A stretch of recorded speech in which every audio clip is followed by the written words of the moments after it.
Photochemical spectrum. In this video, we are going to see about photochemical spectrum. Photochemical reaction, a chemical reaction initiated by the absorption of energy in the form of light. The absorption of energy in the form of light. The consequence of molecules absorbing light is the creation of transient excited states whose chemical and physical properties differ greatly from the original molecules. Excited states are stronger acids and stronger reductants than the original ground states. The Spectrum is a quarterly scientific journal of the Center for Photochemical Sciences mailed to over 10,000 persons worldwide. Distributed at no charge, the journal was designed as an outreach program to provide scientists an opportunity to communicate the latest results in the photochemical sciences in an informal format. Scientists in third world countries who cannot afford to subscribe to refereed journals often depend on the Spectrum as their primary source of current scientific information. Industrial sponsors of the Spectrum generously support publication and mailing expenses. There are many important processes involved in photochemistry. The premier example is photosynthesis, in which most plants use solar energy to convert carbon dioxide and water into glucose, disposing of oxygen as a side product. Humans rely on photochemistry for the formation of vitamin D. In fireflies, an enzyme in the abdomen catalyzes a reaction that results in bioluminescence. Photochemistry can also be highly destructive. Medicine bottles are often made with darkened glass to prevent the drugs from photodegradation. A pervasive reaction is the generation of singlet oxygen by photosensitized reactions of triplet oxygen. Typical photosensitizers include tetraphenyl porphyrin and methylene blue. In photodynamic therapy, light is used to destroy tumors by the action of singlet oxygen. In the area of photochemistry, a photochemical reaction is a chemical reaction that is induced by light. Photochemical reactions are valuable in organic and inorganic chemistry because they proceed differently than thermal reactions. Structure and antihalation. In this video, we are going to see about structure and antihalation. What is motion picture film? The American National Standards Institute, ANSI, describes it as a thick flexible strip of plastic complying with a dimensional standard as defined within, whose use is specific to the process of manufacturing a motion picture. For our purposes, let us take a look at how film is made and how an image is formed on that film. Film is made up of layers, and it's combination of these layers that give each film its character. Motion picture film consists of a transparent support film base, a light-sensitive emulsion, and a number of layers coated on both sides. Some layers are different from those coated on still film and are designed to help motion picture film travel smoothly through the camera. Film base. The supporting layer in film is called the base. This base has to be transparent with some optical density, free from imperfections, chemically stable, insensitive photographically, and resistant to moisture and processing chemicals while remaining mechanically strong, resistant to tearing, flexible, and dimensionally stable. Three plastics have been widely used as a motion picture film base. Cellulose nitrate was the first material used.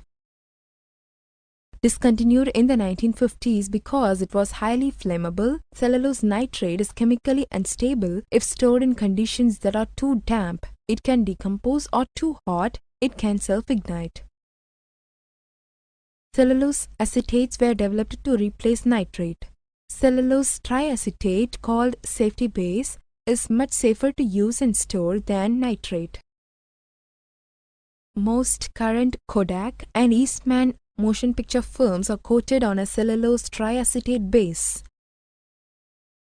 Polyester base is used for all print films, most duplicating films, and some specialty films. Polyester is stronger and wears better than triacetate. Polyester storage life is up to 10 times that of acetate. Ester base, polyethylene terephthalate polyester, is used for some Kodak and Eastman motion picture films, usually intermediate and print films, because of its high strength, chemical stability, toughness, tear resistance, flexibility, and dimensional stability. The greater strength of ester base permits the manufacture of thinner films that require less storage room.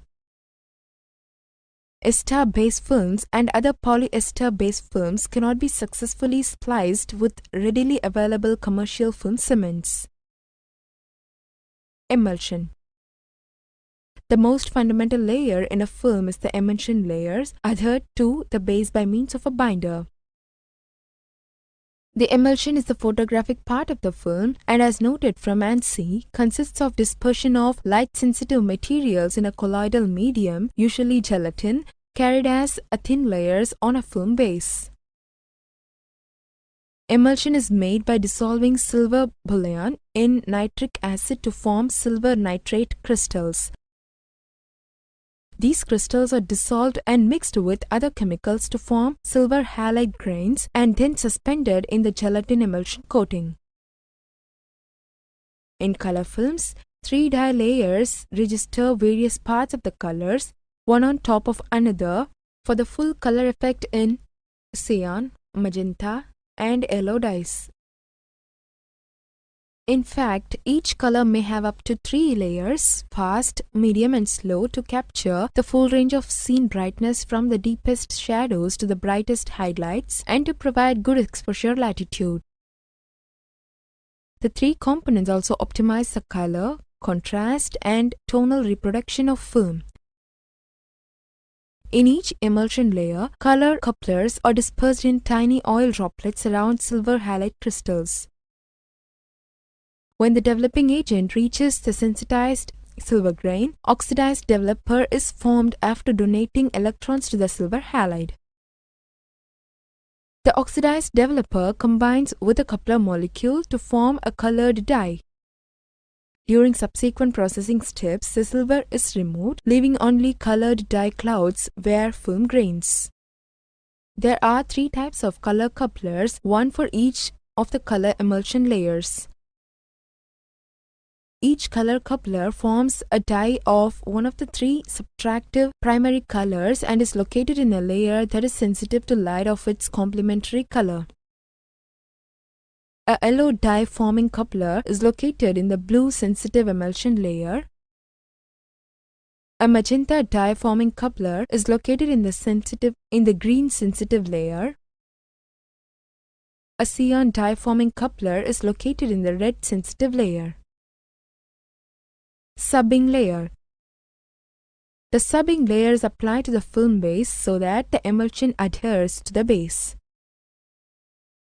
Ultraviolet absorbing layer. An ultraviolet absorbing layer is included to protect the imaging layers from exposure by UV radiation. Supercoat. The top layer of the film is the supercoat. The purpose of this clear layer of hardened gelatin is to produce the emulsion from damage during transport through the camera. Speed and exposure. In this video, we are going to see about speed and exposure. In photography, shutter speed or exposure time is the length of time a camera's shutter is open when taking a photograph. The amount of light that reaches the film or image sensor is proportional to the exposure time. The diameter of the lens, which determines how much light enters the camera. The focal length of the lens, which determines the size of the image that is produced by the object and therefore how the energy captured by the lens is distributed over the film plane. The amount of time the shutter is open. The amount of light that is captured by the lens depends directly on the area of the lens opening, which varies as the square of the diameter. Increasing the focal length increases the length and width of the image linearly and increases the area and therefore decreases the intensity on the film by the same quadratic factor. The shutter time enters linearly, doubling the exposure time doubles the intensity of the light striking the film plane. There are three methods for specifying the speed of the film, that is, the relationship between the amount of light that strikes the film and the density of the chemical reaction, the exposure, that results. All of these speed specifications are relative in that they specify the sensitivity of a particular film compared to the sensitivity of some standard. These three methods are the AS8 American National Standards Institute scale, the DIN, that is Dutch Industry Norm scale, the ISO, that is International Standards Organization scale. The ASA index is linear. A film rated as ASA 50 is twice as sensitive as one rated as ASA 25 and requires half the light for the same chemical exposure.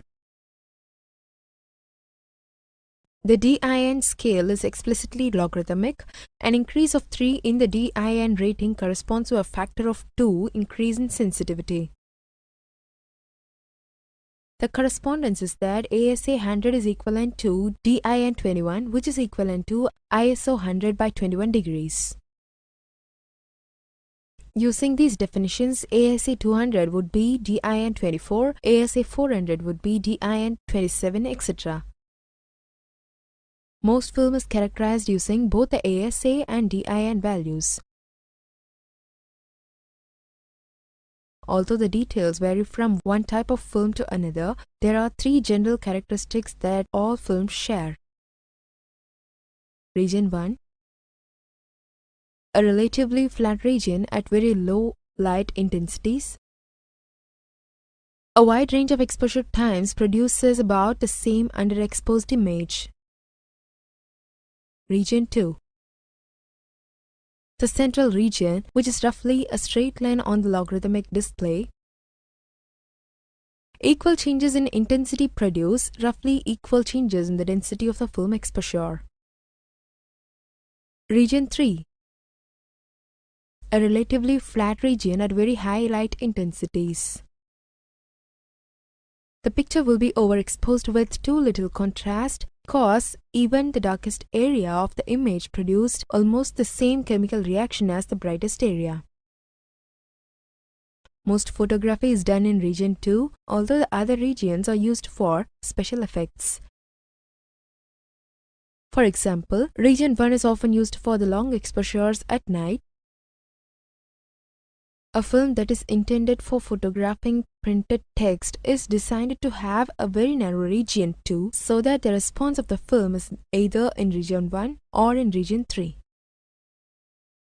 The advertising for digital cameras tends to concentrate on the number of pixels in the image instead. Although this is an important parameter since it sets the resolution of the camera, the sensitivity of the digital recording medium, expressed in units comparable to an ASA number, would be very useful in determining what level of light would be required to take a picture.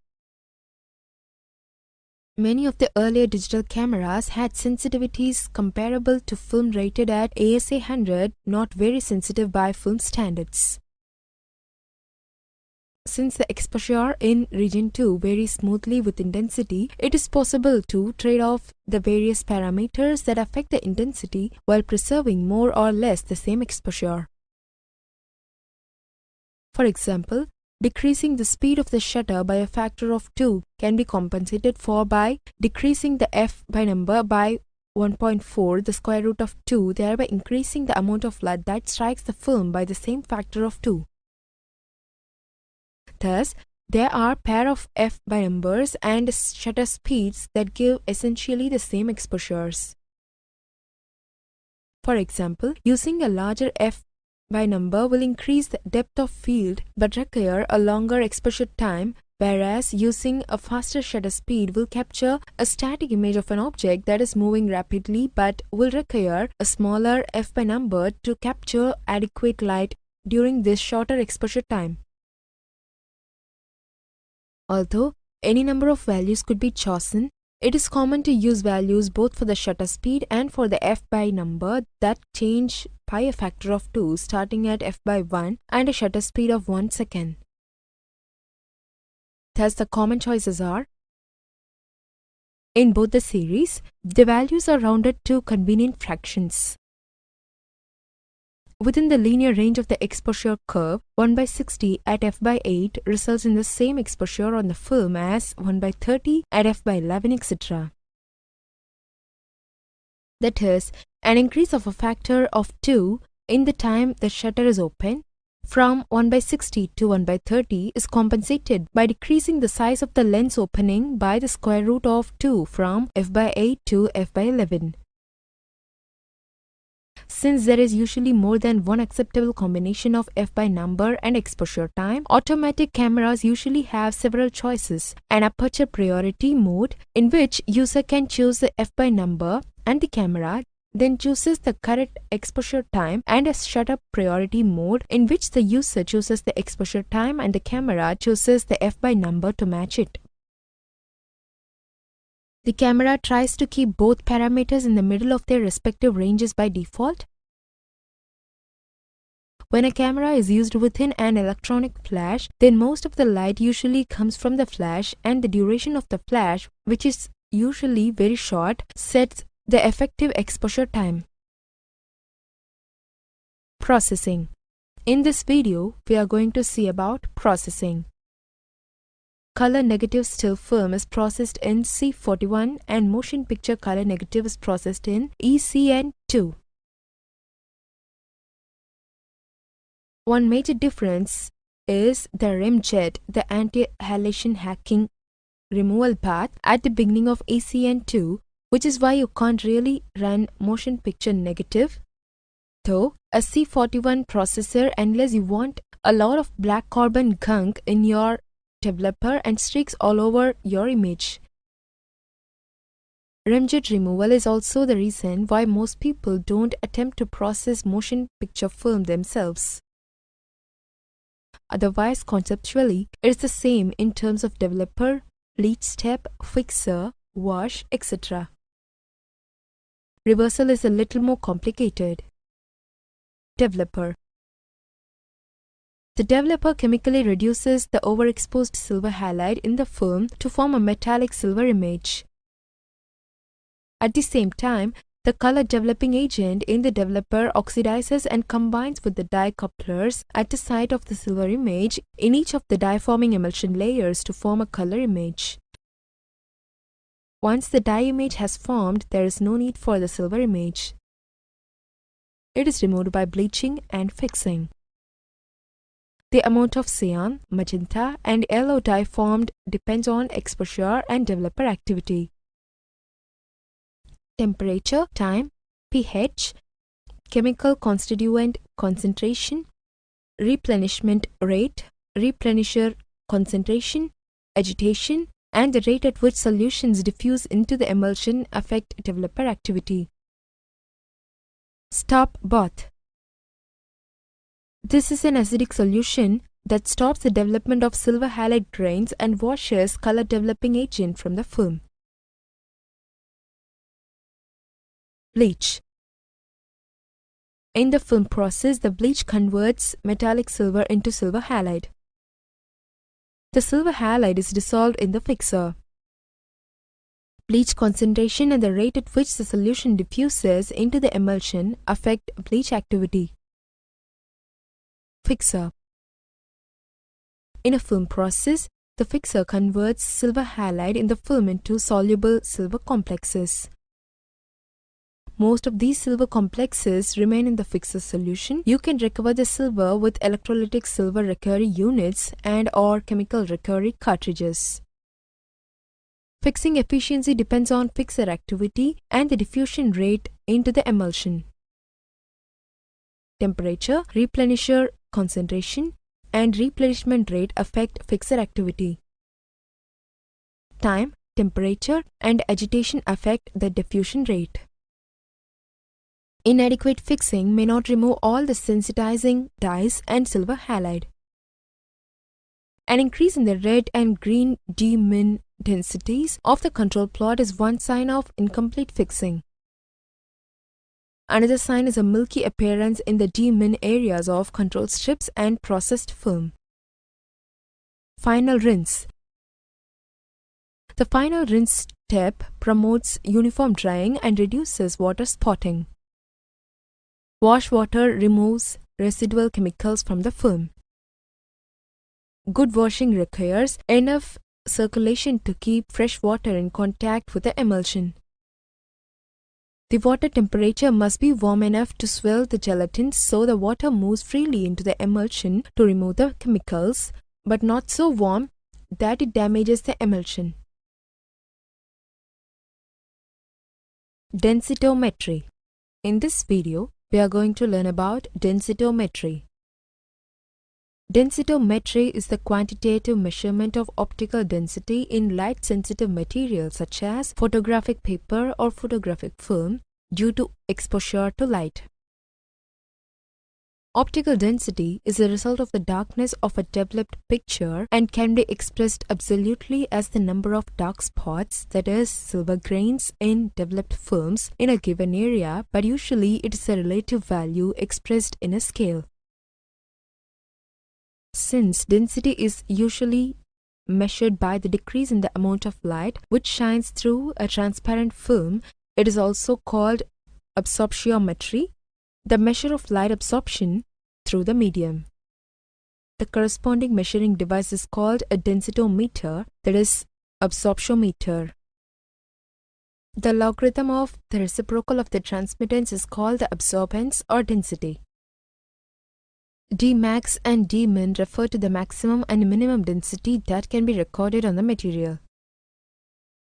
The difference between the two is the density range. The density range is related to the exposure range, dynamic range, which is the range of light intensity that is represented by the recording via the Herter-Driefield curve. Sensitometry. In this video, we are going to see about sensitometry. The basic work on sensitometry was carried out in Britain in the 1880s by Ferdinand Herter, 1844–98, and Vero C. Driefield, 1848–1915, whose results were published in 1890. Their work is elegantly summarized by a graph that plots density d against the logarithm of the exposure, log h. This is variously known as the d by log h, formerly d by log e, curve, the h and d curve from their initials, and the characteristic curve. Density is a logarithmic value in a negative if one area transmits twice as much light as another. The density difference is 0.30, the logarithm to base 10 of 2. If it transmits 10 times as much, the density difference is 1.0, the logarithm of 10, and so forth. Negative density is measured from a baseline of film base plus fog density, FB plus F.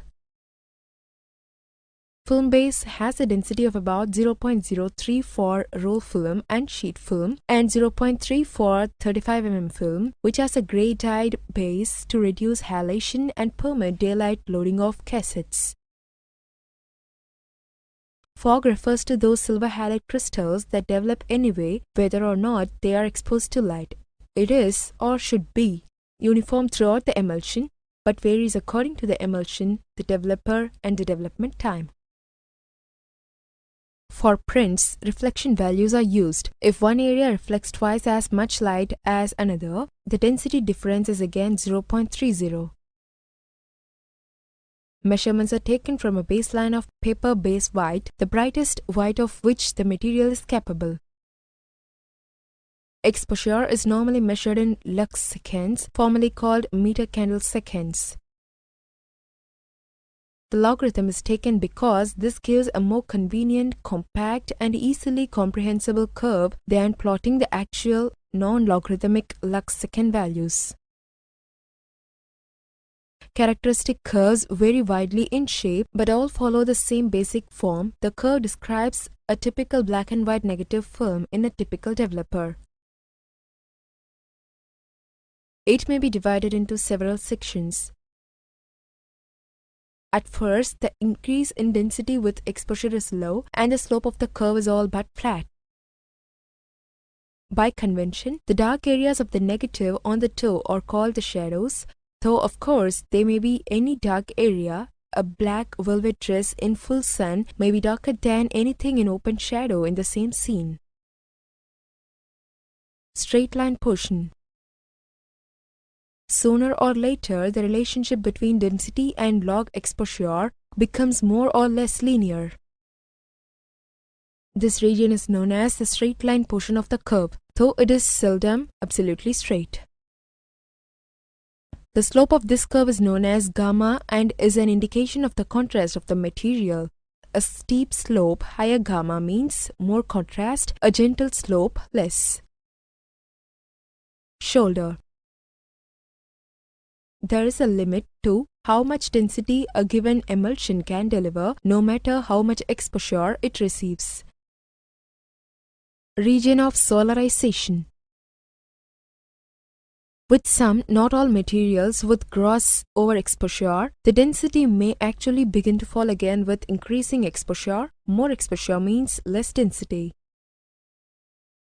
This was first seen when the sun recorded as a clear dot in the negative instead of the black dot one would expect, hence the term solarization.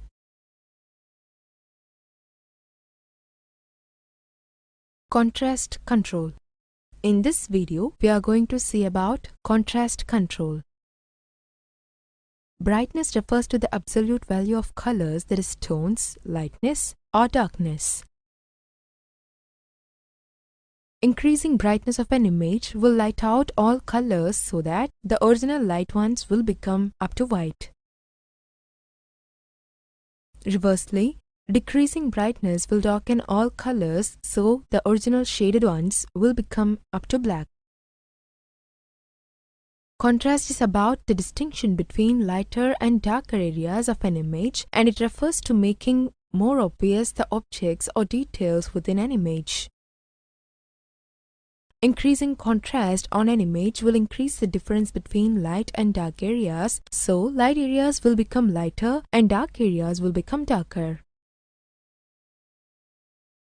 Gamma correction is not just as easy to understand, and here is why. There is an important difference between how human eye perceives light compared to how image capturing devices do.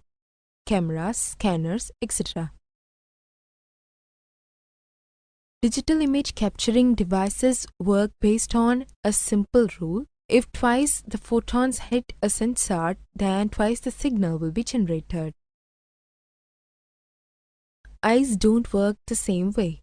As biology is almost never governed by linear simplicity, we are more sensible in perceiving changes occurring in dark tones than similar changes occurring in light tones. When our eyes receive twice the photons, the visual sensation is not that of twice the brightness. It depends on the context, so linearity here is an exception instead of a rule.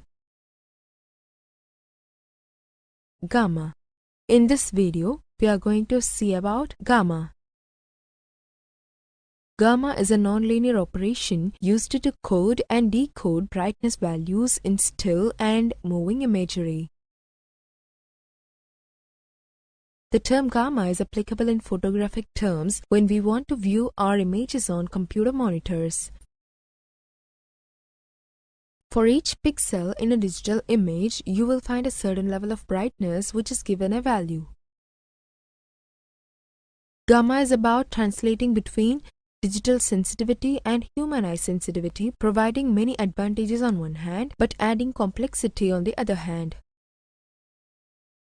Example of the effect that a change in gamma can have on the appearance of an image.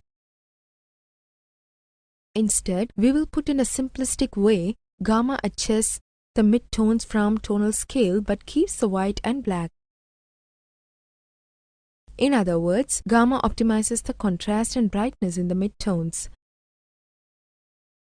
This is particularly important for scanned documents, but it can significantly improve pages' readability. For example, changing gamma settings on a very light document image can make it readable without having to make it overall darker. Controls of exposure. In this video, we are going to see about controls and exposure. The aperture of a camera is controlled by opening or closing a diaphragm, which is usually located in the middle of the lens assembly.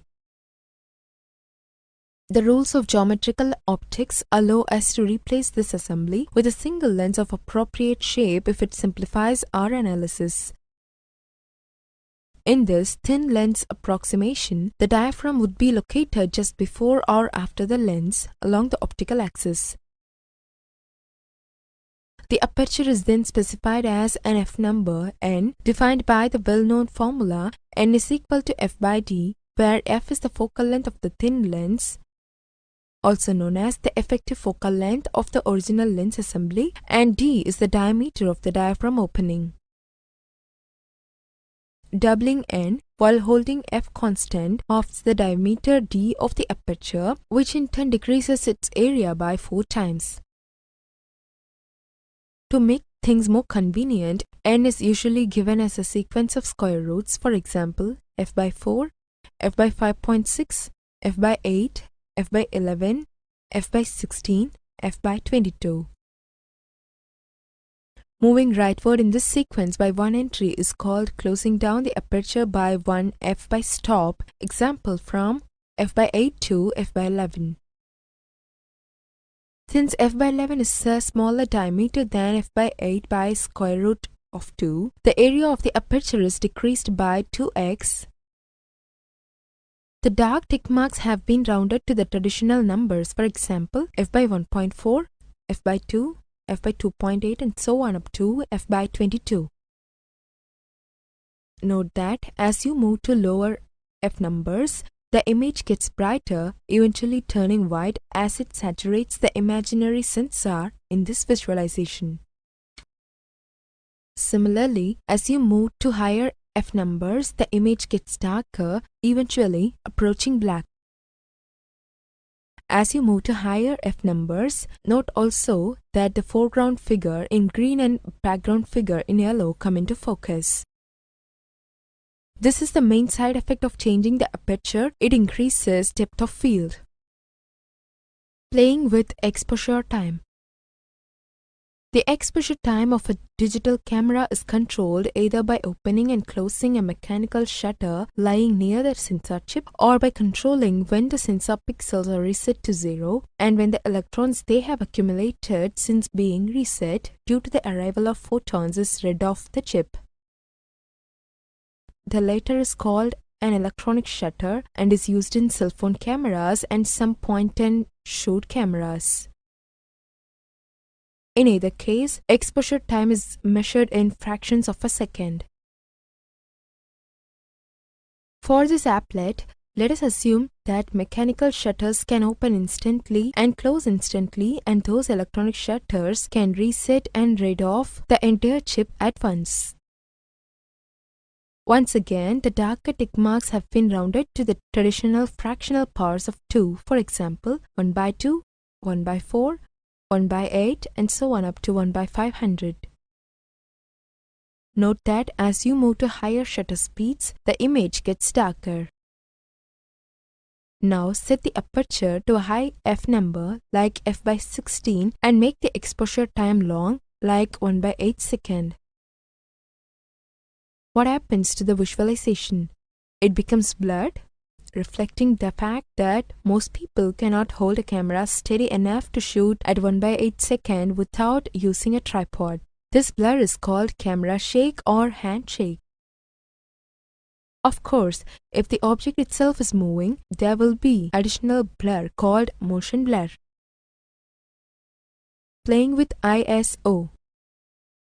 As mentioned earlier, a digital camera can be made more sensitive to light by amplifying the voltage observed at each pixel position before converting that analog voltage to a digital number, that is, before analog to digital conversion. These numbers are arbitrary, so it was decided to use the same system originally defined by the International Standards Organization (ISO) to denote the sensitivity of film, also known as film speed. This system was derived from an earlier standard for film speed established by the American Standards Association (ASA), also known as the American National Standards Institute.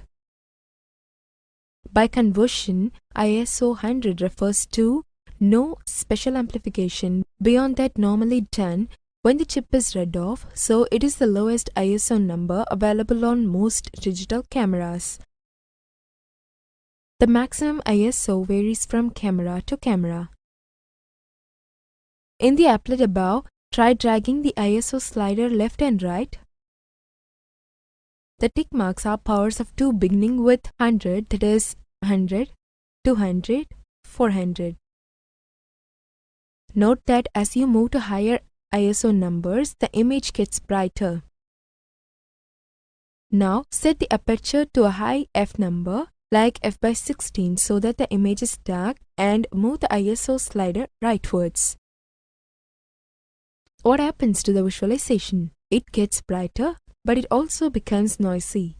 Noise means random variation in the intensity of pixels that should be the same color. A similar effect occurs when moving to films of higher speeds, that is, higher ASA, although for somewhat different reasons. It leads to graininess in the developed negative and hence in the photographic print. Choosing the best aperture, shutter speed, and ISO. The graph below shows the 3 main variables: aperture, exposure time, and ISO, and the 4 main effects: brightness, depth of field, motion blurs, and noise. Click on the thumbnail image to get a larger version. If you change one of these settings at a time, you are following one of the solid lines on the graph. Light meters. In this video, we are going to see about light meters. Light meters is an instrument for measuring the intensity of light, used chiefly to show the correct exposure when taking a photograph.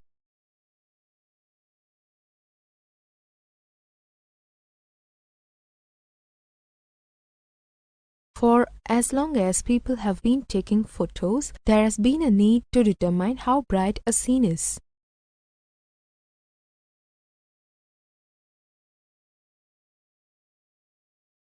Light meters in cameras react to how intense the light is as seen from the camera. SLRs measure the light, called metering, through the lens TTL.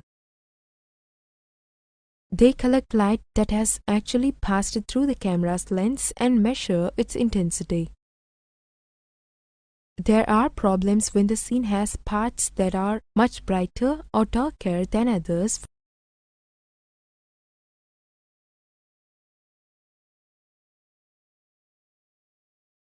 This can trick the light meter into measuring the intensity of the light incorrectly, depending on which part of the scene was illuminating the sensor.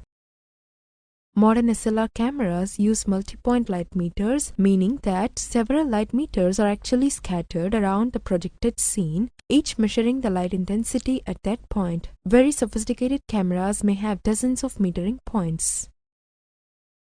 How much the measured intensity of the light at each point influences the final meter reading depends on the metering mode selected by the photographer.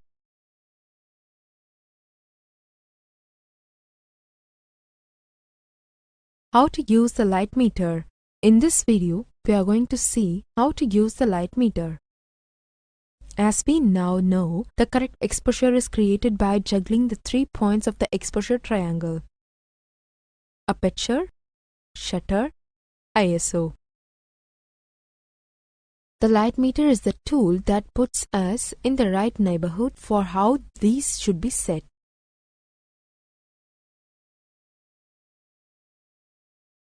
If you are shooting on full auto, then when you meter the scene usually done at the same time as focusing, by half pressing the shutter, the light meter gives its best guess for each of these variables. The mode dial of the light meter instrument. If you want to take creative control of the photo, you can manually set each of the 3 variables yourself.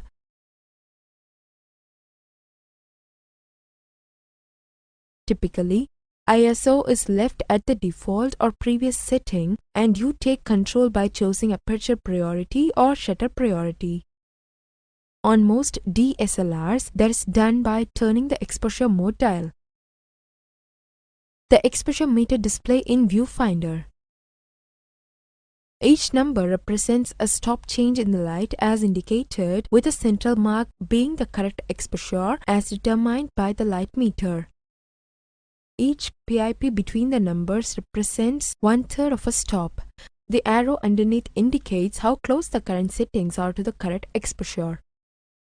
Usually in priority modes, the arrow will stay in the middle as the light meter will be able to set the exposure correctly. However, if for example you set your aperture to 1/400 second in TV shutter priority mode and the light meter indicated that you needed an aperture of f4 but your lens was only capable of f5.8, then the exposure meter will display one stop of underexposure. You will need to compensate for this by setting a longer shutter time or increasing the ISO.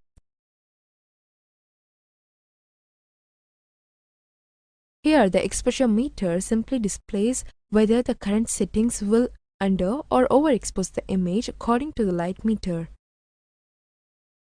The photographer can freely change any of the values of the exposure triangle and see the change of the predicted versus recommended exposure. Exposure compensation. In this video, we are going to see about exposure compensation. Exposure compensation is a technique for adjusting the exposure indicated by a photographic exposure meter in consideration of factors that may cause the indicated exposure to result in a less than optimal image.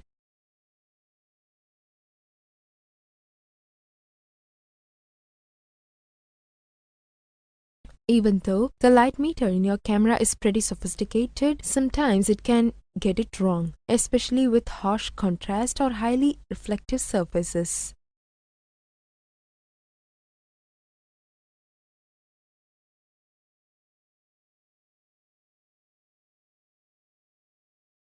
Changing metering modes may help this, but a more controlled approach is to use exposure compensation.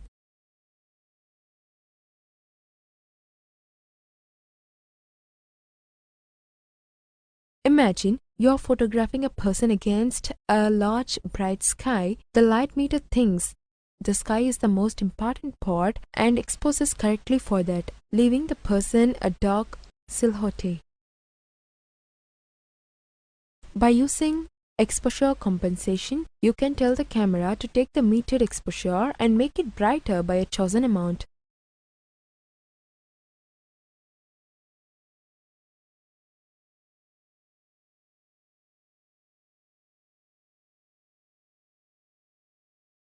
Displays the exposure compensation.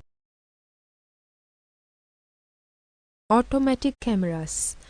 In this video, we are going to see about automatic cameras.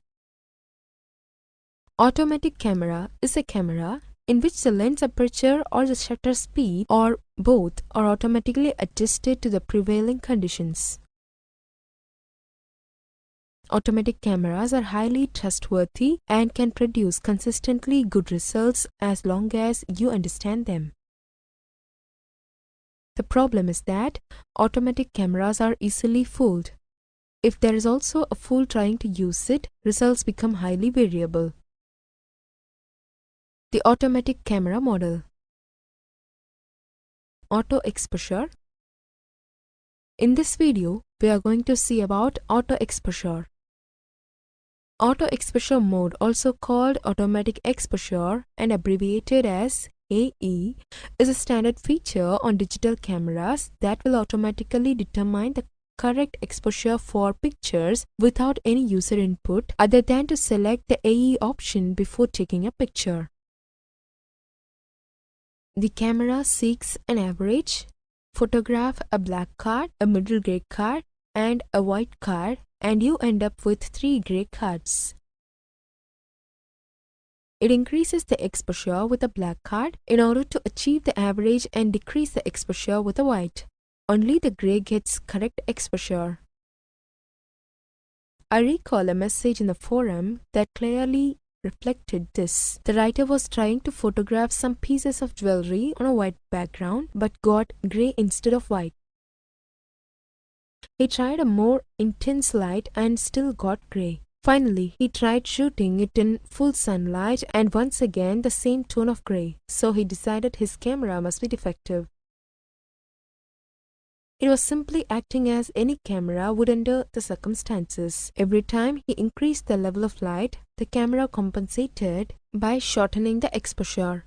The solution was to either use the camera's exposure compensation, adding 2 EV, or by adjusting the histogram by using levels in an image processing program.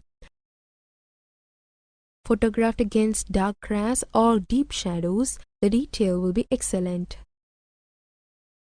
While shadow detail can often be extracted through careful processing, when the image is underexposed, when it is overexposed, burned out highlights have nothing to recover.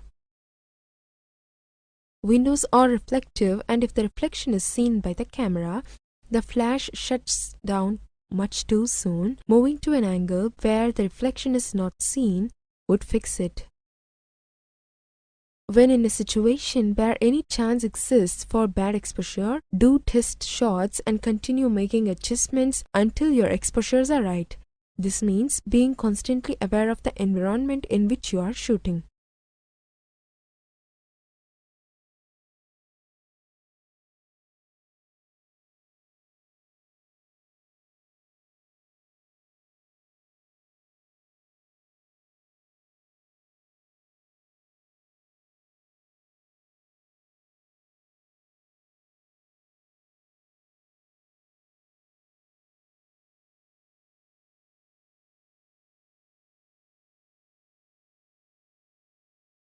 Autofocus. In this video, we are going to see about autofocus. Autofocus is a function of a digital camera in which the camera automatically focuses on the subject in the center of the LCD or viewfinder. Digital cameras come standard with autofocus, and more expensive models or those considered professional digital cameras will have the option to select the autofocus area rather than just autofocusing in the center of the LCD or viewfinder. Autofocus relies on contrasting edges to find the focus and lock on. Given a blank wall, the camera becomes totally confused. In most normal scenes, trees, buildings, and even clothing will have contrasting edges. Of course, the camera cannot read your mind and determine which lines are on your subject. When shooting a low-contrast subject against a very busy background, the camera is most likely to choose the background, throwing the subject out of focus. Many cameras will allow one to point at a contrasty subject at the same distance as the subject, press the shutter halfway, and focus will be locked. Turn back, frame the subject, then press the shutter all the way. The only other alternative in this case is to use manual focus. However, many compact digital cameras have such small sensors and short focal length lenses that accuracy in focus is of minimal importance, especially when using wide angles. Using the equivalent of a 19mm lens, stopped down to f/8.0, everything from about an inch in front of the camera to the horizon is in focus. Camera motion as a cause of blur. In this video, we are going to learn about camera motion as a cause of blur. Photographers ever use a 300 mm or longer telephoto? Those who tend to be specialists with the great skills needed to deal with the problems they present. Now, Canon, Sony, and Panasonic have lenses that go to the equivalent of 432 mm, Samsung and Kodak to 420 mm, Fuji and Nikon to 380 mm, and there may be more. At the extreme, these lenses present a whole banquet of problems, but the main one is often attributed to focus. The Nikon CP5700 was the first of the very long ratio zooms to hit the market, and it immediately gained a bum rap of not being able to focus. Every single image was a profound example of camera movement. Film shooters have long had a rule of thumb based upon the focal length used in 35 mm photography. Minimum shutter speed for hand-holding must be at least 1 by focal length. Thus, if you are shooting with the equivalent of a 400 mm lens, the slowest shutter speed should be no lower than 1 by 400 of a second. Some of the blurred images sent to me were well under 1 by 30th of a second and of course were terrible. Many in the current generation have image stabilization, which extends the range down to somewhat slower shutter speeds, but there always is a limit. Photographers need to always be aware of their shutter speeds and use aperture and sensitivity to keep it in a usable range. By increasing the ISO setting, there is an increase in noise in most cameras. However, given a tack-sharp image with considerably graininess compared to a satiny image that is blurred beyond recognition, I will take the grain anytime. When the camera is set up on program mode, a programmer is choosing the settings for what you are shooting. In low light situations, choosing aperture priority and shooting with the aperture wide open, you will always have the highest shutter speed that your ISO setting and circumstances will allow. Shutter priority can be really treacherous with compact cameras. Few have lenses faster than f2.8 and few have apertures that stop down below f8.0. The smaller the number, the wider the aperture. With the lens set between f2.8 and f8.0, you only have a 1.5 EV, a stop and a half margin before either over or under exposure. Once you begin to zoom toward telephoto, the margin drops drastically. To use it, you must constantly monitor to make sure you are within these margins. Auto white balance. In this video, we are going to see about auto white balance. Auto white balance is a feature on color cameras that constantly monitors the light and adjusts its color to maintain white areas. Some early digital cameras had such an effective white balance that the most glorious sunset had every bit of the color drained out of it. Now most cameras are much more conservatively equipped. The auto white balance option in light meter and automatic camera. The effects of auto white balance are almost imperceptible when shooting in light provided by household bulbs, street lights, and a lot of fluorescent lights. Now, sunsets can actually be photographed in full color. This presents problems with the other light sources. Most cameras that go beyond simple point and shoots have settings for at least some of these sources, and many have a manual white balance, which is the best. Point the camera at a white piece of paper or other than the sun, the light source itself, and tell the camera to do the balance. Of course, you must do this again every time the light source changes, but it will produce very good results. Higher-end cameras have RAW format, raw format. In this case, the camera's processing is completely bypassed and the raw output of the sensor is saved in a data file. A piece of software replaces the camera's firmware and embedded computer. In difficult lighting situations, this can be the best solution by far. It allows the user to make all the decisions on exposure, contrast, and color balance. It may also allow one to set the precise amount of sharpening wanted, scale the image larger or smaller, and even correct aberrations of the lens or sensor before opening the image in an image processing program. While RAW does offer a lot of advantages, it also requires a good bit of understanding of how photography works and image processing skill on the part of the user. Infrared light. In this video, we are going to see about infrared light. Infrared light is one type of light that is invisible to us. Gamma rays, X-rays, ultraviolet light, microwaves, and radio waves are other types of invisible light. All of these rays and waves are the same type of electromagnetic energy. Simply put, infrared or IR light is the light that is longer than the visible red light in the spectrum, yet shorter than the radio waves. Our eyes are only able to see light up to around wavelengths of 700 nanometers or so. IR light begins just around that and continues up from there. As such, IR light is really invisible light and has no color, which is why IR film is by nature black and white, as the film is just recording how much IR light is being reflected back towards the camera.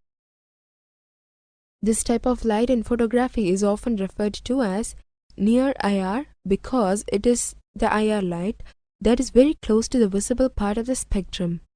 Please do not confuse this with thermal imaging, which is not the same. Types of IR film. In this video, we are going to see about the types of IR film. As of this writing in September 2007, there are 3 types of 120 medium format infrared film that can be used in your medium format Holga. FK-IR 820, Ilford SFX, Rollei near IR film. Kodak also makes an IR film in 35mm form only called Kodak HI. Let's take a look at each one. FK-IR 820C. This one is made in Croatia by Fotochemica and is by far my film of choice. It has the deepest sensitivity of all of the current medium format IR films on the market today, going down to 840 nanometer. This film used to be sold under the Mako brand name. The FK-IR 820C slight halation, lower contrast than the Ilford and Rollei films. Ilford SFX. Ilford SFX film is perhaps the easiest to find, as Ilford is a major supplier of B&W films worldwide. The Ilford SFX, no halation, higher contrast picture. This film was off the market for a long time but was recently brought back because it is mass-produced by Ilford. It is also the least expensive of IR films. The film has IR sensitivity down to around 740 nanometer. Rollei near IR film. This film is very similar to the Ilford SFX film with similar IR sensitivity. However, it costs more than the Ilford film and seems to be harder to find. The Rollei IR 400, deep shadows, sharp field, narrow highlight band. Kodak HI. This fantastic film is currently only available in 35mm rolls. It has the deepest IR sensitivity of any IR film on the market today, going out to 920 nanometer. It is possible, of course, to load 35mm film into a medium format Holga, and as of this writing, a new 35mm based Holga is in the works. Preparing your Holga for IR film use. In this video, we are going to see about preparing your Holga for IR film use. Using IR film for your Holga is pretty much like using any other film with a few exceptions. IR film is more sensitive to light leaks, so you can get light leaks that you never knew you had before. If you are using HIE in 35mm format, you should load it in darkness.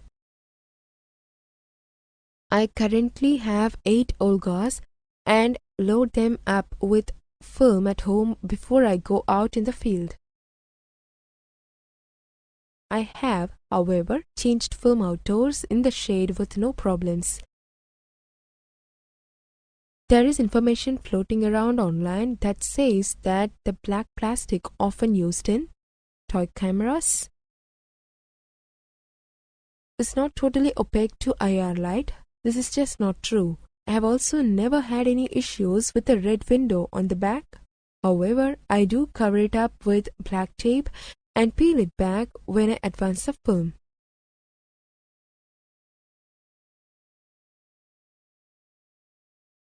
Using filters with IR film. In this video, we are going to see how to use filters with IR film. All of the IR films mentioned above are also sensitive to regular visible light. As a result, you need to use a filter to block the visible light and allow only the IR light to pass. The best results can be had with the Hoya R72 filter. The Hoya R72 will only let light from 720 nanometer and above pass. You can also use a regular red filter. However, they will also let a lot of visible red light pass, which will diminish the IR effect of the film but can be a neat effect on its own.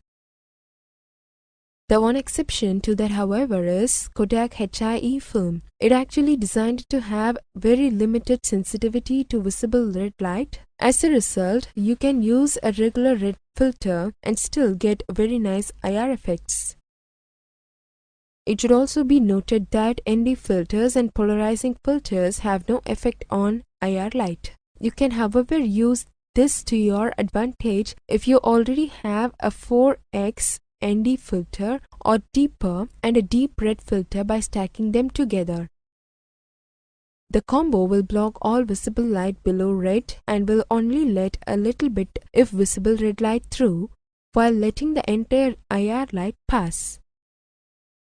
While not quite as effective as a Hoya R72, it is also quite a bit cheaper. There are several ways to attach the filter to your Holga. The best way is to use a step-up ring. A 46mm step-up ring will screw right into the front of the Holga lens barrel. If user already had a collection of 62mm filters from their SLR, including a Hoya R72, then they use two step-ups, one 46 to 55mm and another 55 to 62mm. This also acts like a small lens hood when I'm not using filters. Exposure times. In this video, we are going to see about exposure times. In photography, exposure times is the amount of light per unit area, the image plane luminance, the exposure time reaching a photographic film as determined by shutter speed, lens aperture, and scene luminance. Figuring out exposure times is perhaps the hardest part of IR photography. The sun makes lots of IR light, however, you have much more of it in the middle of the summer than in the middle of the winter. A photograph of the sea after sunset with an exposure time of 15 seconds. The swell from the waves appears as fog. Handheld light meters also have a very difficult time reading IR light since they are not designed to do that. As a result, you often have to guess and bracket a lot of shots. With IR film being expensive, this can be an issue. However, the more you shoot with it, the more you will be able to nail it. I have found in full midsummer sun with a Hoya R72 exposure times of around 1 second is a good starting point, doubling those times in the winter. If it is cloudy, try around 4-second exposure. If you are in the shade, try 8 to 16 seconds or longer. This of course means a tripod is needed, and a cable release system is quite handy as well. One thing to keep in mind is that the reciprocity factor with IR film is pretty high, and it is better to overexpose a little bit rather than underexpose, so err on the side of overexposure. As an example, in deep shade late in the day, I have gone as long as 60 seconds. Also, remember that you need to double your exposure times to move up a stop. So, 8 seconds is only 1 stop more than 4 seconds, and 16 seconds is only 2 steps, while 32 would only be 3. IR effects. In this video, we are going to see about IR effects. In your Holga, your filter, and your IR film, let's talk about what you can expect in the way of IR film effects. As a general rule, things look very different in IR light than invisible light. First off, the green foliage reflects lots of IR light, so green leaves will look snow white. Deep blue sky has very little IR light, so it will look very dark, while clouds will have lots of contrast. The IR effects of the color infrared film. Water does not reflect IR light at all and slowly absorbs it. The result of that is that shallow water will look very clear with the bottom clearly visible, while deeper water will look very black. Drive, film transport, gate. In this video, we are going to see about drive, film transport, gate. Drive, film transport, gate. The shutter. After the film is exposed to light coming through the lens, the shutter must be closed to prevent the light from hitting the film. The film must be completely at rest before the shutter opens again for the next exposure. If the shutter does not block the light from the film when it is moving, the image on the film will be blurred. The simplest kind of shutter is a rotating disc with a section removed. Shutter speed and exposure. Exposure is determined by the intensity of the light that passes through the lens and the time or duration of exposure.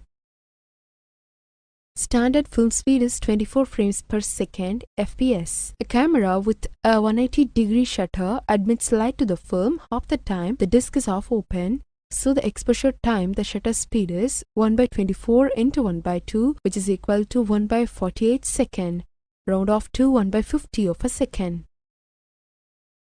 For shutter openings less than 180 degrees, the shutter speed is faster than 1/50 of a second. For example, a 135-degree shutter at 24 frames per second yields a shutter speed of 1/24 into 135/360, which is equal to 1/64, approximately 1/65 of a second. In general, the longer the time of exposure, the better. The longer the time of exposure, the less light needed for proper exposure. Shutter speed shorter than 1/60 of a second and a fluorescent light may result in a pulsing or flickering of the image. The variable shutter. In this video, we are going to see about the variable shutter. Variable shutter: 180-degree fully open, 90-degree open, and most fully closed. On cameras equipped with a variable shutter, the shutter angle can be narrowed to change shutter speed. Some variable shutters may be shut down continuously, while others can only be shut down to certain angles. Narrowing the angle reduces shutter speed. A 90-degree shutter, for example, gives a shutter speed of about 1/100 at 24 frames per second. Closing the shutter reduces the exposure, allowing high-speed film to be used outdoors or allowing the lens to be opened to decrease depth of field. A variable shutter that can be closed down while the camera is running allows exposure changes in the middle of a shot. For example, when a camera moves from a sunlit to a shaded area within a shot, it is often necessary to change exposure. The iris diaphragm of the lens can be changed, but this would change the depth of field and may be more noticeable than shutting down the variable shutter. If the variable shutter can be shut down continuously to 0 degrees with the camera running, in-camera fades and dissolves can be created.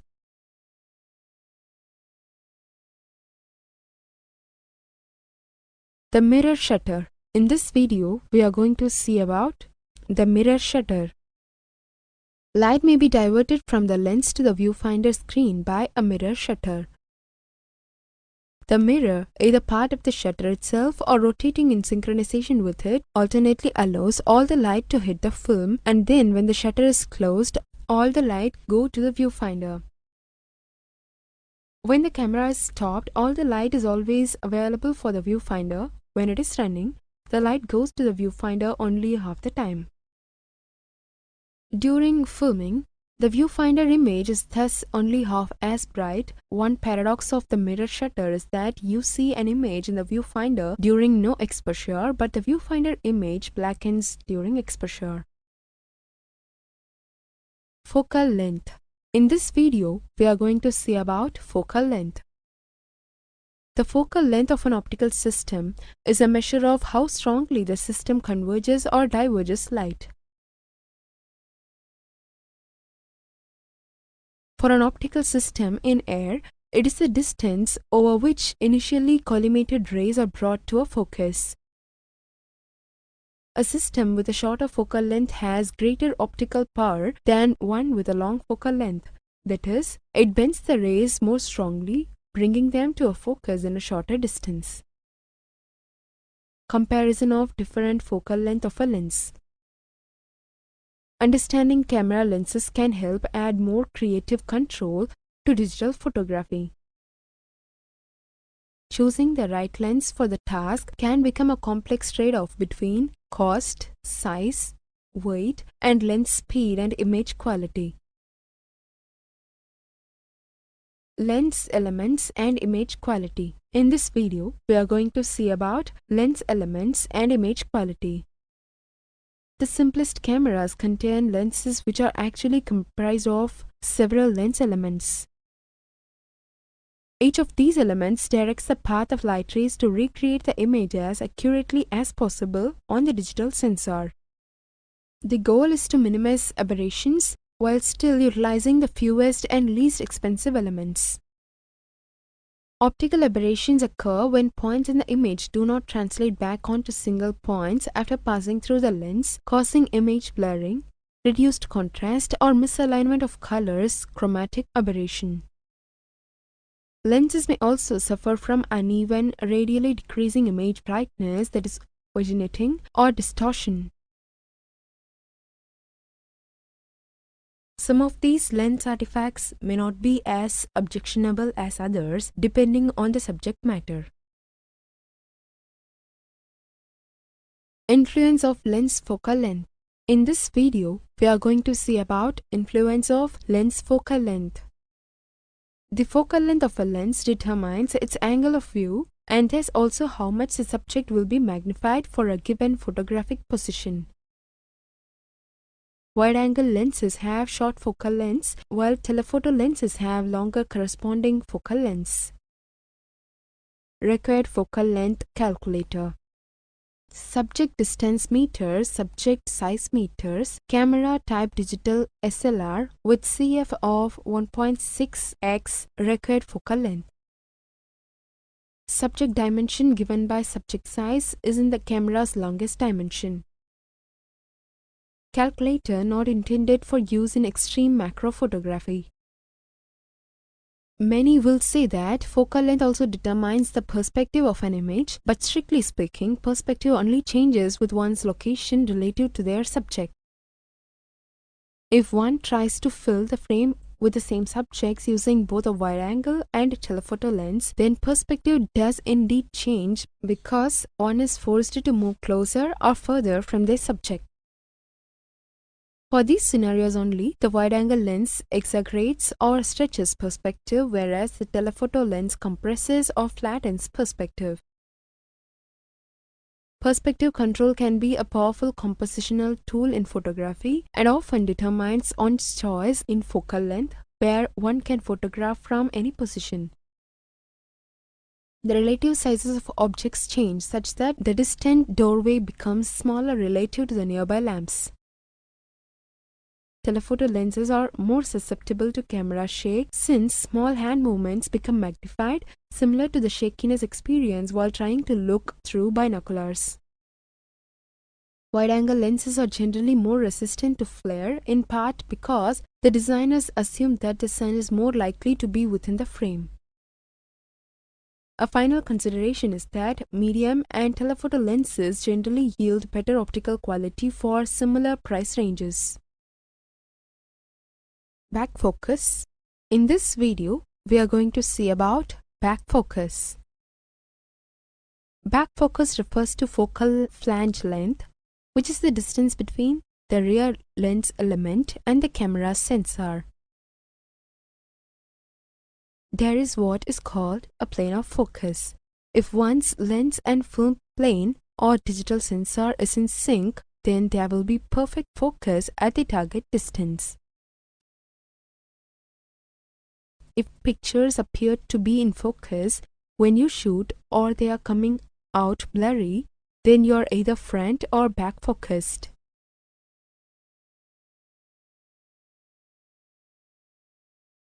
If the pictures are focused in front of your subject, then you are front focused, and conversely, if they are consistently focused behind, then they are back focused.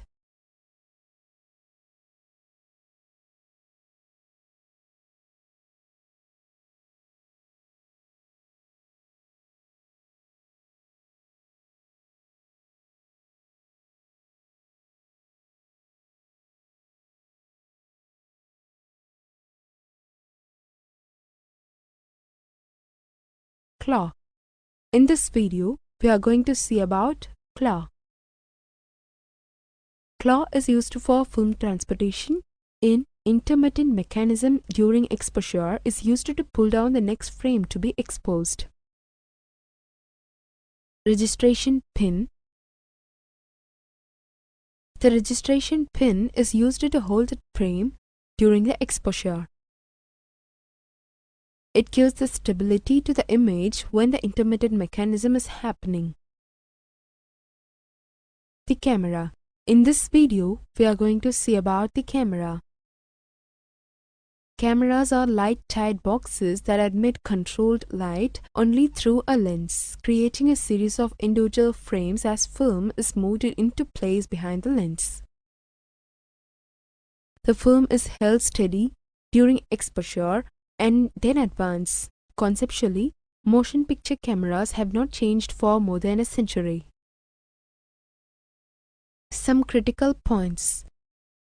Film must be accurately placed, perfectly flat, and remain stationary during exposure for even focused exposure to occur. The timing and accuracy of the aperture must be precise, especially for synchronous sound. Filmmaking. The camera's moving parts must transport the film at virtually any speed required for the cinematographer's desired eject without damaging the film. Edison's first movie camera accomplished these objectives, but comparing that camera to a contemporary model would be analogous to Ford's Model T and a Ferrari. Both are automobiles, but their capabilities and precision set. Fixed or variable speed motor. Motor deliver precise frame rates. This drives the sprocket wheels of the precision movement. On a more advanced camera, the speed is displayed on a tachometer. Movement. The precision movement is directly linked to the rotation of the shutter and manages the flow and timing of the film transport. the film undergoes two exposure cycle phases. Advancement, moving the film from one frame to the next registration. Registration is controlled by the one or more registration pins that engage a perforation and holding the film steady for exposure. An alternate method uses magnets. Either way, registration is the opposite of movement. Because any film movement will result in a blurred image, it's critical that the film remain still during exposure. The shutter. The camera shutter controls the light reaching the film. The registration pins hold the film completely motionless when the shutter is open and exposure occurs. The shutter is closed when the camera advances the film to position the next frame for exposure. In motion picture cameras, the most common shutter is a rotating disc with a section remote. The shutter opening is defined as the number of degrees that are removed from a 360-degree disc. A 180-degree shutter, one-half circle, is the most common. Motion picture film cameras have variable rates, but most expose film at 24 frames per second. A camera with a 180-degree shutter allows light to strike the film half the time. The gate. A viewing system is required so the camera operator can monitor the area of the scene being photographed. There are two basic types of viewing systems, parallax and reflective. Parallax viewing systems consists of a rangefinder that is attached to the side of the camera. These are most often found on older film cameras. This viewing system does not display the same image that is being exposed through the lens. Reflective viewing systems display the image that is being seen through the lens. Footage counter. The footage counter indicates the amount of unexposed film left in the camera. This is usually a dial that indicates how many feet have been exposed from the start of the roll. Long shot and wide angle. In this video, we are going to see about long shot and wide angle. In photography, filmmaking and video production, a long shot, sometimes referred to as a full shot or a wide shot, typically shows the entire object or human figure and is usually intended to place it in some relation to its surroundings. It has been suggested that long shot ranges usually correspond to approximately what would be the distance between the front row of the audience and the stage in live theater.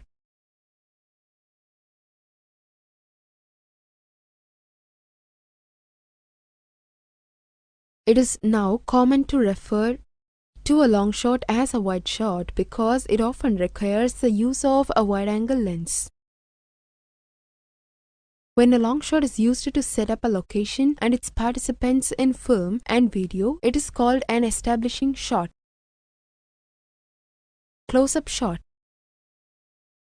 A close-up or close-up in filmmaking, television production, still photography, and the comic strip medium is a type of shot which tightly frames a person or an object.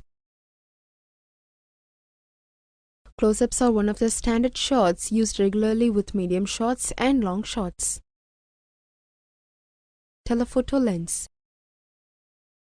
In photography and cinematography, a telephoto lens is a specific type of a long focus lens in which the physical length of the lens is shorter than the focal length. It is achieved by incorporating a special lens group known as a telephoto group that extends the light path to create a long focus length in a much shorter overall design. The angle of view and other effects of long focus lenses are the same for telephoto lenses of the same specified focal length. Long focal length lenses are often informally referred to as telephoto lenses, although this is technically incorrect. A telephoto lens specifically incorporates a telephoto group. .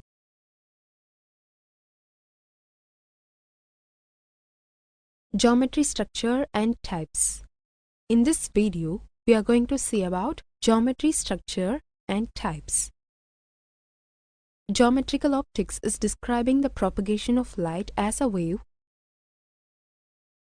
We need to understand wave fronts, amplitude rays, wave fronts, a surface passing through points of a wave that have the same phase.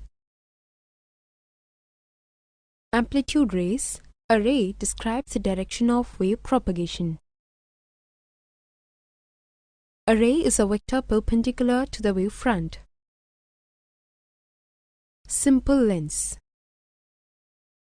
In optics, a simple lens or singlet lens is a lens consisting of a single simple element. Typical examples include a magnifying glass or a lens in a pair of simple reading glasses.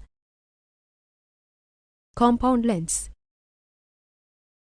It is the combination of two or more lenses in which the second surface of one lens has the same radius as the first surface of the following lens and the two lenses are cemented together. It is also called as cemented lens. Any optical system consisting of more than one element, even when they are not in contact, is called as compound lens. Compound lenses are transparent optical devices used to converge or diverge transmitted light and to form images. Optical properties of lens: reflection, refraction, diffraction, rarefaction. Reflection. Reflection is one of the unique properties of light. Reflection involves a change in direction of waves when they bounce off a barrier. It is the reflection of light which enables us to see any object. The bouncing back of rays of light from a polished and shiny surface is called reflection or reflection of light. Refraction. Refraction of waves involves a change in the direction of waves as they pass from one medium to another. Refraction, or the bending of the path of the waves, is accompanied by a change in speed and wavelength of the waves. Diffraction. Diffraction involves a change in direction of waves as they pass through an opening or around a barrier in their path. Water waves have the ability to travel around corners, around obstacles, and through openings. This ability is most obvious for water waves with longer wavelengths. Diffraction can be demonstrated by placing small barriers and obstacles in a ripple tank and observing the path of the water waves as they encounter the obstacles. The waves are seen to pass around the barrier into the regions behind it. Subsequently, the water behind the barrier is disturbed. The amount of diffraction, the sharpness of the bending, increases with increasing wavelength and decreases with decreasing wavelength. In fact, when the wavelength of the waves is smaller than the obstacle, no noticeable diffraction occurs.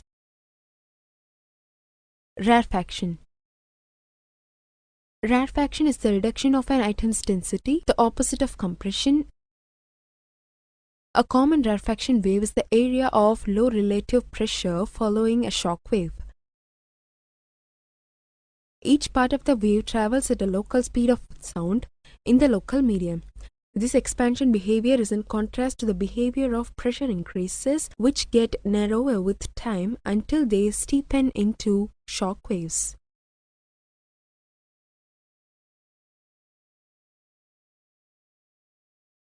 Depth of field DOF.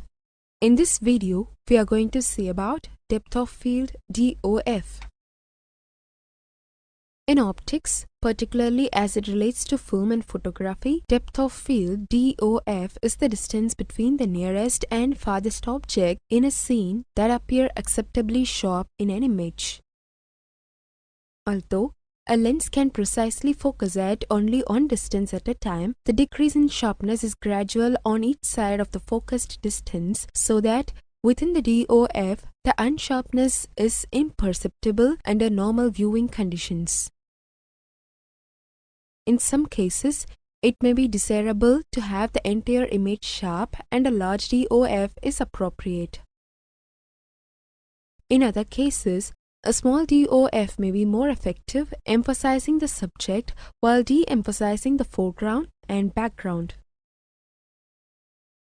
In cinematography, a large DOF is often called deep focus and a small DOF is often called shallow focus. Hyperfocal distance. In this video, we are going to see about hyperfocal distance. The hyperfocal distance is the nearest focal distance at which the DOF extends to infinity. Focusing the camera at the hyperfocal distance results in the largest possible depth of field for a given f number. Focusing beyond the hyperfocal distance does not increase the far DOF, which already extends to infinity, but it does decrease the DOF in front of the subject, decreasing the total DOF. Focusing on the hyperfocal distance is a special case of zone focusing, in which the far limit of DOF is at infinity. If the lens includes a DOF scale, the hyperfocal distance can be set by aligning the infinity mark on the distance scale with a mark on the DOF scale corresponding to the f number to which the lens is set. For example, with the 35 mm lens shown above set to f/11, aligning the infinity mark with 11 to the left of the index mark on the DOF scale would set the focus to the hyperfocal distance. The hyperfocal distance of a camera. Perspective. In this video, we are going to see about perspective. Perspective in the context of vision and visual perception is the way in which the objects appear to the eye based on their spatial attributes, or the dimensions and the position of eye relative to the objects. There are two main meanings of the term: linear perspective, aerial perspective. Linear perspective. As objects become more distant, they appear smaller because their visual angle decreases. The visual angle of an object is the angle subtended at the eye by a triangle with object at its base. The greater the distance of the object from the eye, the greater is the height of this triangle and the less the visual angle. This follows simply from Euclidean geometry. The sun and the moon appear to be roughly the same size because the sun, although much larger, is also much farther away. Perspective is also seen in the way the parallel lines of railway tracks appear to meet at a distant point, the vanishing point. This point lies on a line called the geometrical horizon at the level of the viewer's eye. Because the Earth's surface is curved, the true horizon, the line dividing the ground and the sky, is lower than this apparent horizon. The difference is imperceptibly small when standing on the surface, but noticeable from great height. A person standing on a mountain can see further than someone at ground level. Aerial perspective. Aerial perspective refers to the effect on the appearance of an ordinary object, that is, other than a self-luminous object, of being viewed through the atmosphere. In daylight, as an ordinary object gets further from the eye, its contrast with the background is reduced, its color saturation is reduced, and its color becomes more blue. In common speech, the words perspective and viewpoint tend to be used interchangeably. However, in art, aerial perspective does not imply an aerial viewpoint such as that exemplified by aerial photography. Viewing angles. In this video, we are going to see about viewing angles. The wider the lens, the wider the perspective. The longer the lens, the narrower the perspective. This appears to be a pretty basic statement. The more the lens sees, the more goes onto the film. The less the lens sees, the less goes onto the film. Wide-angle lenses see the whole picture. Wide-angle lenses range from 50 mm to 20 mm or smaller, with lenses beyond 20 mm like 17 mm, 14 mm, and 8 mm as extreme wide-angle or fish-eye lens. Wide-angle lenses see a wider perspective, showing everything in the viewfinder. This means the photographer must take greater care with what goes into the viewfinder before they press the shutter. With a wide-angle lens, the angle of view includes everything in your landscape, including the garbage can, the signs, telephone poles, mountains, sky, and parked cars. Field view. In this video, we are going to see about field view. In photography, angle of view AOV describes the angular extent of a given scene that is imaged by a camera. It is used interchangeably with a more general term, field of view. It is important to distinguish the angle of view from the angle of coverage, which describes the angle range that a lens can image. Typically, the image circle produced by a lens is large enough to cover the film or sensor completely, possibly including some vignetting toward the edge. If the angle of coverage of the lens does not fill the sensor, the image circle will be visible, typically with strong vignetting toward the edge, and the effective angle of view will be limited to the angle of coverage. A camera's angle of view depends not only on the lens but also on the sensor. Digital sensors are usually smaller than 35 mm film, and this causes the lens to have a narrower angle of view than with 35 mm film by a constant factor for each sensor called the crop factor. In everyday digital cameras, the crop factor can range from around 1 professional digital SLRs to 1.6 mid-market SLRs to around 3 to 6 for compact cameras. So a standard 50 mm lens for a 35 mm photography acts like a 50 mm standard film lens even on a professional digital SLR, but would act closer to an 80 mm lens, that is 1.6 into 50 mm on many mid-market DSLRs, and the 40-degree angle of view of a standard 50 mm lens on a film camera is equivalent to a 28 to 35 mm lens on many digital SLRs. F-stop and T-stop calibration. In this video, we are going to learn about f-stop and t-stop calibration. It is defined as setting of lens diaphragm that determines amount of light transmitted by lens. It is also called as t-stop.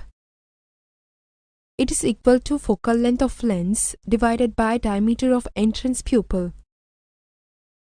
F by numbers are, for convenience and by convention, placed on a scale in which each standard f by number step, that is f by 1, f by 1.4, f by 2, f by 2.8, f by 4, f by 5.6, f by 8, f by 11, f by 16, f by 22, f by 32, f by 45, f by 64 and so on, represents a doubling in the amount of light transmitted.